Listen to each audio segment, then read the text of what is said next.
Sigurado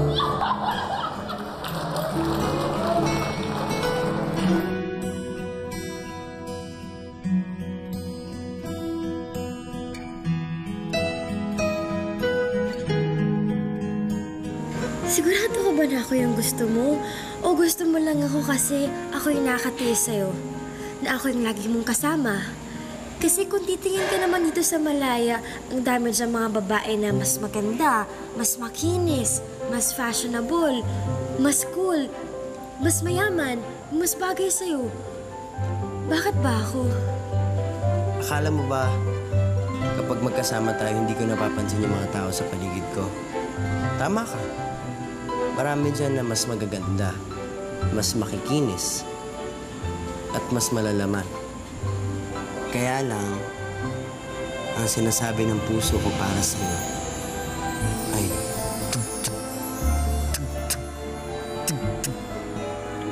Kaya sabihin mo, kailangan mo ng muuntog. Untog. Halika na, corny ka na eh.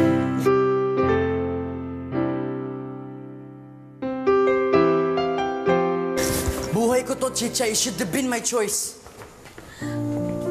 Pumunta ka ba dito para lang awahin ako? Pumunta ako dito para maintindihan ka.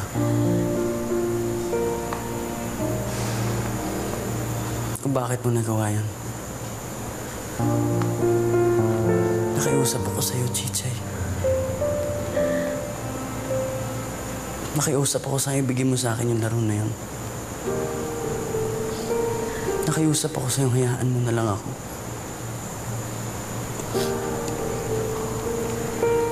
Dahil doon ako masaya. Pero di mo ako pinagbigyan. Sorry na, Joaquin. Sorry na. Alam ko na mali na pinangunahan kita. Pero hindi ka kasi nakinig. Wala si Inong nakinig sa akin. Napanaginipan kita. Napanaginipan ko na merong masamang mangyayari sa'yo sa laro mo na yun. Masasaktan ka.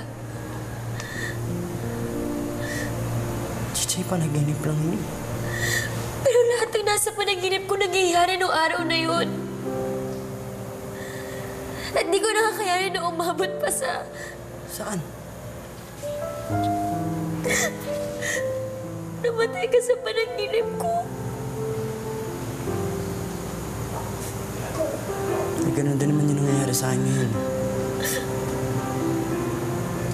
Balik na naman ako sa sitwasyon. Si Mama may hawak ng buhay ko.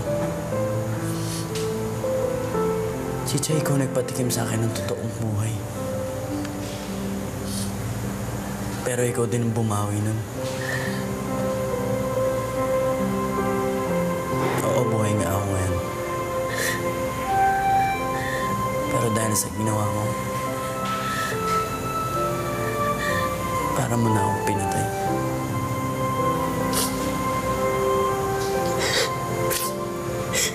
Sorry, Joaquin.